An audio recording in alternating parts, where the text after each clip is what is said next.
Le bâti se situe en haute montagne dans les Alpes slovènes, un milieu sauvage, accidenté, avec des conditions climatiques difficiles.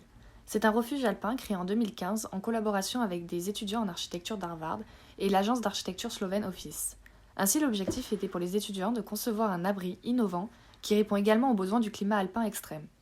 Les conditions climatiques vont donc représenter un défi de conception pour les architectes, ingénieurs et designers, notamment en termes de considération matérielle. La construction et donc le choix des matériaux dans ce milieu implique de prendre en compte la résistance aux conditions météorologiques extrêmes comme le vent et la neige, les changements de température radicaux et le terrain qui est accidenté avec les glissements de terrain par exemple. Sa position dans la nature nécessite également le respect des ressources naturelles en ayant notamment un impact minimal sur le sol, en rencontrant le sol de manière légère mais aussi ferme pour garantir une stabilité à l'abri et un ancrage solide.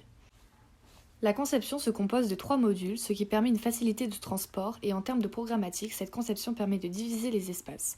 L'ensemble du prototype a donc été construit hors site en atelier. Ils ont été conçus comme une série de cadres robustes qui sont ensuite assemblés sur le site. L'ensemble du processus de transport et d'installation a été réalisé en une journée. En termes de composition structurale, l'enveloppe extérieure est réalisée avec des éléments en béton Okoskin. Cette enveloppe, due au lieu, devait être réalisée avec un matériau hautement résistant qui répondait à une certaine exigence esthétique. C'est une façade en béton sous forme de latte de 1800 par 147 mm et de 13 mm d'épaisseur.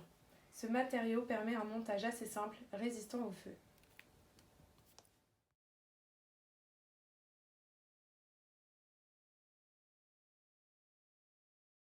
Nous allons tout d'abord voir plus en détail le principe structurel des éléments en béton Okoskin. Donc nous avons tout d'abord une structure. Sur cette structure, des consoles murales vont être fixées. Et sur celle-ci, on va venir poser des profils horizontaux en acier. Ensuite, nous avons l'isolation thermique, que nous verrons plus en détail tout à l'heure, sur laquelle vient se poser des rails de montage verticaux d'environ 100 mm de largeur pour la fixation des panneaux. On a ensuite des clips qui viennent se visser à la fois sur les rails et sur le dos du bardage, il ne reste plus qu'à les assembler entre eux en les vissant. Donc son système de fixation est invisible. On a une sous-structure linéaire en aluminium mettant en place des lames d'air, un espace libre en arrière du revêtement et derrière l'isolant, permettant d'éviter la transmission de bruit, de chaleur et d'humidité, et donc éviter la condensation et les infiltrations dans le refuge. Ensuite, on a l'isolation en feuille d'aluminium de 2 à 4 mm, un isolant à faible épaisseur permettant des économies d'énergie. Des profilés C en acier assurent la stabilité des charges au sein de l'ossature. On a l'isolant thermique qui vient après. C'est de la laine de roche Rockwool d'environ 160 mm.